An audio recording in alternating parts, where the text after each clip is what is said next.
Rockers in Recovery Media is dedicated to carrying the message of addiction recovery through music, news, events, and festivals taking place within and not limited to the clean and sober community. Hey, welcome to the show. John Hollis with Rockers in Recovery. Thanks for tuning in tonight. You can check us out at rockersinrecovery.com. Click on the About page and all kinds of information there. The navigation buttons across the top, events that are coming up, even information on how we stream. And in the top right-hand corner, you can click on the Listen Live button, listen to the streamer 24 hours a day, 7 days a week, filled packed with music and interviews and all kinds of great stuff. You are listening to us tonight. You're listening to us on Facebook, or you're listening to us on any of the social media outlets, Twitter, and, of course, LinkedIn. We want to welcome you to the show. You know, Rockers in Recovery has been around since 2008. We are a media-based company, and we started out on the air, of course, in Boca Raton, Florida, on a little AM station. And, of course, we started our own streamer 2009, and we have been a media organization that carries the message of recovery and different educational information that people can use to help their loved ones, but we're also about music too. And what we like to do is spread the hope through music. We're doing an event. It's our 29th musical event we're producing in Pompano Beach, Florida at the 101 Club. It's going to be happening on November the 10th and the 11th. The 10th is the meet and greet. It starts at 8 and goes until 10. You can also come by the next day at 1:30 in the afternoon until whenever. We have Peter Keys from Leonard Skinner going to be playing with the Rockers in Recovery All-Star Band and 6 great smoking bands from the community that are going to be playing. So we look forward to everybody coming out. You can check out rockersinrecovery.com. On the right-hand side, you'll see the flyer right on the right-hand side with all of the special event partners and our media partners. Get to know them. They're great people. Bring on my first guest tonight, Thomas Dean. Thomas Dean is with an organization called Hope and Grace Recovery Center. Hope and Grace Recovery Center has been a part of Rockers in Recovery for a few years now, and we very grateful for all the support that they give us, but most importantly, the support that they give to the community, because what they do for the community as far as outreach, and Jason F., who is Jason Fitzmyers, who is an amazing, incredible dude that really, really helps a lot of people, and, scholarships, but, not only that, but he just reaches out and gives a whole lot of support to the community, and with love. Thomas, welcome to the show. Thanks, John. I appreciate it. Thanks for having me on. Not a problem, man. Hey, listen, this is a great day. Any day we get to sit here and chat clean and sober, and most importantly, we're above dirt.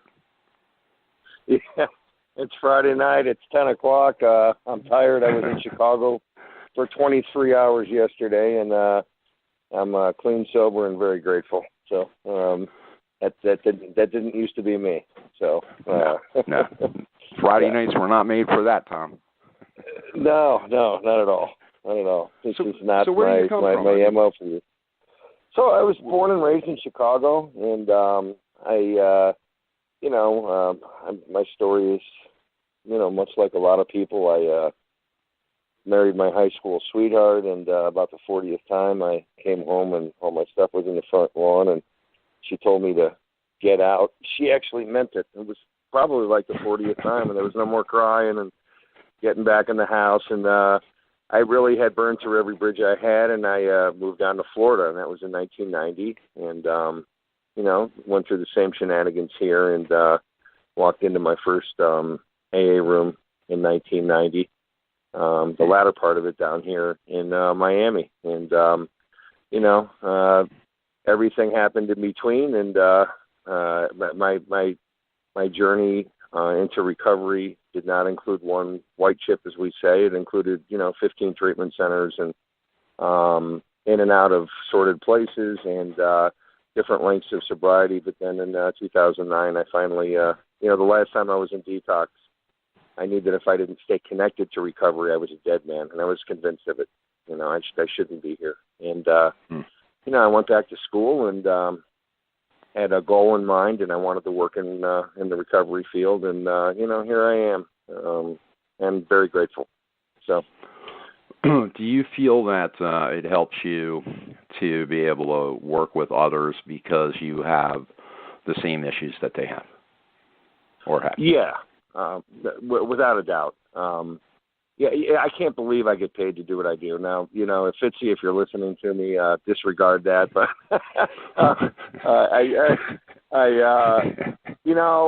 it doesn't feel like work, John. In 8 years that I've been doing this, a little over 8 years, I yet to have one day I don't come home from work and am filled with gratitude. And that's the God's honest truth. And I have a knack of, I think, from just being in recovery, and talks about it in our literature, in the 12 steps, and that's my experience. And there's a lot of ways to get sober. I'm a big 12-step guy, big book thumper, and it tells us in our literature sometimes we can get through in 10 minutes where it takes other people, hours, days, years, sometimes to get through. And I think that connection's just it's there from the human experience of what we go through. It's very helpful. Do you? It had to be a big change for you. I understand that you were in the construction business for 20 years, and then to go back to school and to do the things that you needed to do, and to go in a different direction must have been tough. It was. Once I went back to school and stuff, it kind of got tough because being in construction as long as I was, and I was, I had some real success. Things changed for me monetarily and everything else. But 25 years in construction, I was really burnt out on it at the end. I had lost passion for probably the last 5-7 years of doing it. I was a stonemason, and I had a masonry company. And early in my career, I was very passionate about what I did and everything. But doing anything, I think 25 years, I had lost a lot of it. And the other thing was I always had this knack of building up this house of cards, for lack of a better word, going out chasing money and getting it, and then, stress building up and disconnecting from recovery, going out one day and doing what I did. And, sometimes it would last a month, sometimes it would last 2 years, but I'd always end up penniless, broken, walking out of Overtown, usually without shoes on. So, I've been there, brother. Yeah, right. So at the end of that journey, it wasn't too difficult to say to myself, this isn't working, let me try something else. And, if you're tuning in right now with us, we are speaking with our friend Tom Dean from Hope and Grace Recovery Center. Tom is the CEO of Hope and Grace, and you can go to hopeandgracerecoverycenter.com. You can also call them at 888-836-HGRC. Again, that's 888-836-HGRC. I don't know why I have a tough time with that, Tom.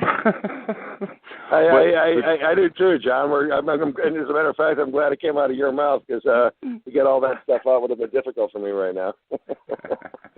Well, hey, when you look at the big picture of all the things that are going on right now, I mean, the opioid epidemic, it's on the news consistently now. I mean, listen, we were dealing with this 10 years ago, and nobody was saying anything. Now that it's so bad, you got 144 people dying a day plus. What are your feelings on being able to help the community, to be able to educate them, and to be able to give people help? This is it's so widely talked about now, right? And it's just front and center on the news and the presidential debates. And I'm personally, I think this is from a supply and demand side, I think this is a demand problem, right? On the supply side, irregardless of political beliefs, I believe I know how powerful big pharma is. I've built some houses for guys that were in that industry, and it's one of the top 3 lobbies there are. And regardless of whether you're Democrat, Republican, they fund both sides. They do it very well, and they hedge all their bets. And, I think the way to get at this is on the demand side, and that's through treatment, and that's through education. Because the truth is, I don't think we're shutting off.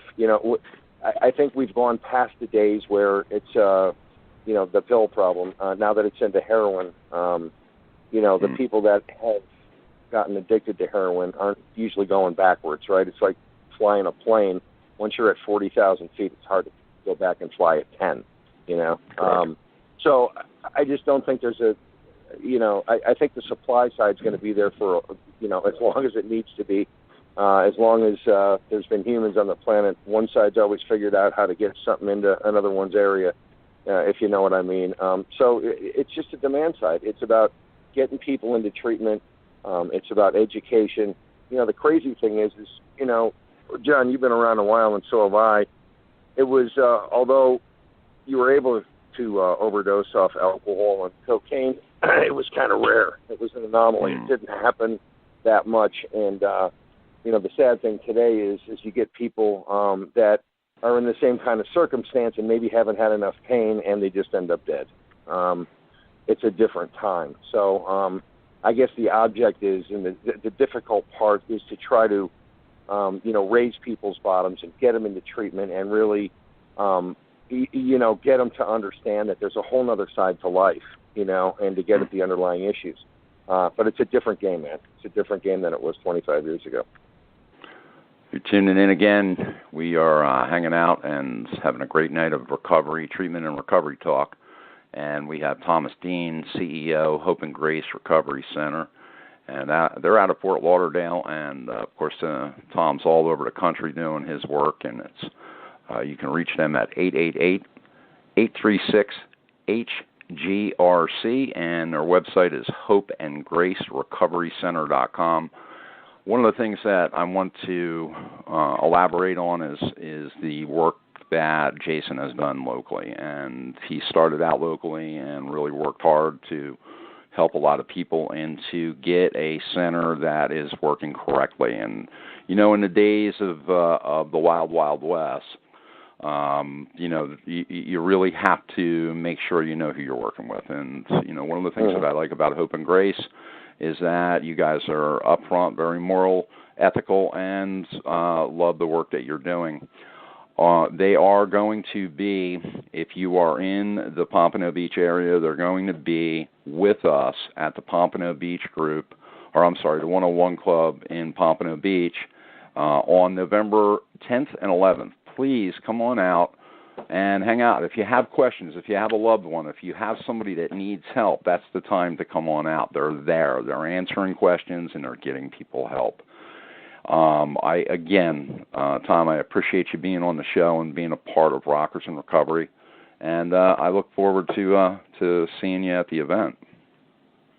John, thank you so much. It's been a real pleasure, and I'm a guitar player myself. I'm a music freak, and I'll be out there, and I know Fitzy will too. And he's an amazing guy. I don't know if you got a second, but when I first met Fitzy, he came down at another facility I was at, and for one of these little 15-minute tours, we somebody brings somebody some donuts, and we show each other around and go, yeah, and Fitzy was there, and that little 15 minutes turned into 2.5 hours in my office, and there was such a connection, and it was just amazing, that.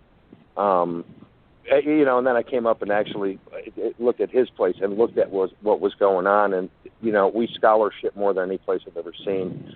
He's truly just about helping people, and the business is there to keep his altruism afloat, for lack of a better word. It's just amazing, and it's so refreshing, and I'm so privileged and filled with gratitude that I met him, and he invited me up, and we had this connection. He brought me in. I'm forever grateful, and I'm very proud of where I work.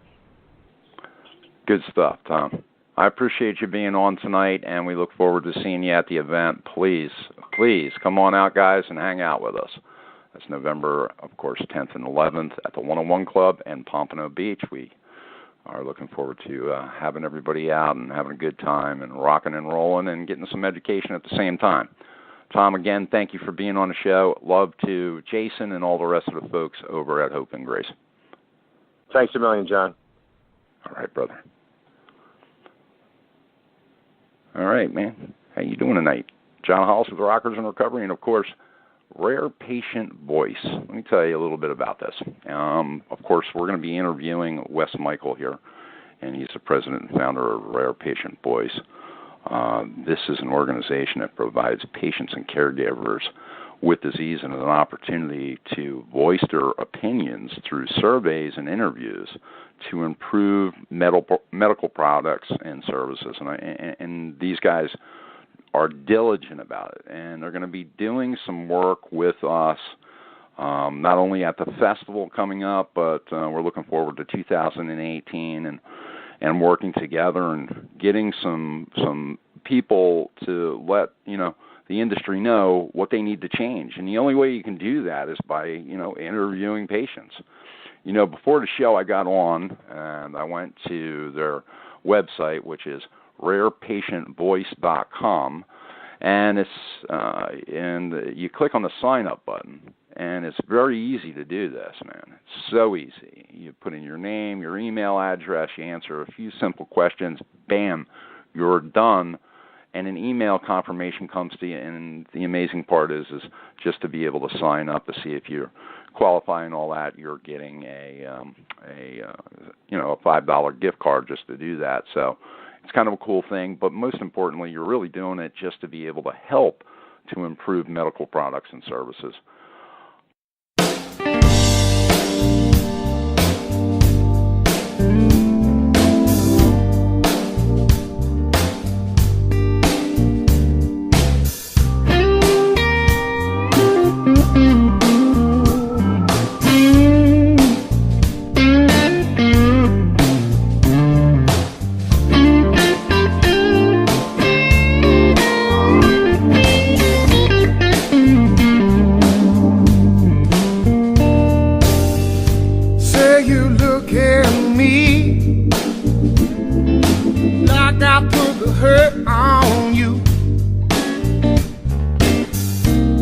Just shake your head. You can't believe how these lies are true. All the ghosts of the past, baby, they're still haunting you. But now you ask me why I wanna break your heart. Now you asking me why, baby? Why would I break your heart? And I don't know why you're asking me, 'cause you knew the answer from the start, darling. You see, I gotta change my ways. That's what you want from me. Change my ways. That's what you want from me. How can I change something that I just don't see? How can I change my ways?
give me one more chance. I got to prove my love. Girl, I wanna be your man, baby. I'm gonna show you what I'm made of. Hell, I'm gonna shed this skin. I'm gonna rise above. Yeah, you see, I'm gonna change my ways. That's what you want from me. Change my ways. That's what you want from me. But how can I change something that I just don't see? How can I change my ways?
Hey, Tim Ryan here with the Man in Recovery Foundation. Just got in from Arkansas. Want to let you know, Rockers in Recovery is having a big event November 11th at the 101 Club in Pompano Beach, Florida. Going to have a ton of music, fellowship. I have the opportunity to come down. I get to speak, share a little bit of hope. Really excited about this event. So if you are in the Florida area, Palm Beach down to Miami, Lake Worth, whatever, head to the 101 Club. Starts at 2 in the afternoon, $10 entrance fee. Come on in, share some fellowship. Again, I will be speaking there. Really honored to be able to come in and be a part of this. If you want to follow me, you can check us out on Facebook, From Dope to Hope, or check out our foundation, www.amirf.org, or for my full-time career, I'm a National Outreach Director for Transformations Treatment Center out of Delray Beach. We will also be a sponsor for this event. Look forward to seeing you then. Have a great day. Rockers in Recovery Radio is based on opinion only and is not meant to treat or diagnose any health or mental health issue of any kind. If you feel you need help for any health-related issues, please contact a physician or mental health professional. The opinions expressed by our guests are not necessarily those of Rockers in Recovery.